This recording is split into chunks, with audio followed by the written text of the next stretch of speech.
রাজধানীর অভিজাত এলাকার 50% বাড়িতে মিলেছে ডেঙ্গির লার্ভা। এডিস মশা লার্ভা ও এর উৎস ধ্বংস করতে অভিযানে গিয়ে এই তথ্য জানিয়েছেন স্থানীয় সরকার প্রতিমন্ত্রী মীর শাহে আলম। বুধবার সকালে রাজধানীর গুলশানে ডেঙ্গি সহ মশাবাহিত অন্যান্য রোগ প্রতিরোধে গঠিত টাস্ক ফোর্স কমিটির মশক নিধন অভিযান পরিদর্শন করেন তিনি। এ সময় একটি রেস্টুরেন্টকে 50,000 টাকা জরিমানা করে ডিএনসিসি। ডেঙ্গি সহ মশাবাহিত রোগ প্রতিরোধে সারা দেশে টাস্কফোর্স কমিটি গঠন করেছে সরকার।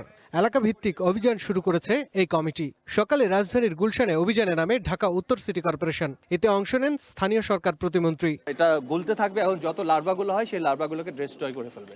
গুলশানের 6টি বাড়ি পরিদর্শন করে ডিএনসিসি। এ সময় 3টি বাসাতে ডেঙ্গুর লার্ভা শনাক্ত করা হয়। পরে কর্মকর্তারা জানান, ডেঙ্গি সংক্রমণের উচ্চ ঝুঁকিতে রয়েছে গুলশান বনানীর মতো অভিজাত এলাকাগুলো। তবে ডেঙ্গি প্রতিরোধ কার্যক্রমে এসব এলাকার বাসিন্দাদের সহযোগিতা না পাওয়ার অভিযোগও করেন তারা। 6টা বাড়ির মধ্যে আমরা 3টা বাড়িতে লার্ভা পেয়েছি এবং এটাই হচ্ছে নগরের অন্যান্য এলাকার চিত্র।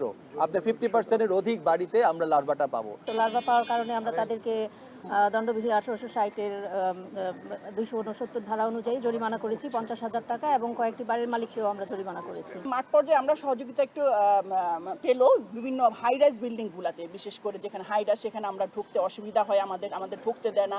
ডেঙ্গি প্রতিরোধে বাসাবাড়ি ও আশপাশের পরিবেশ পরিষ্কার রাখা এবং সিটি কর্পোরেশনকে সহযোগিতার আহ্বান জানান স্থানীয় সরকার প্রতিমন্ত্রী। বলেন, মানুষের সুরক্ষা নিশ্চিতে এই কার্যক্রম চলমান থাকবে।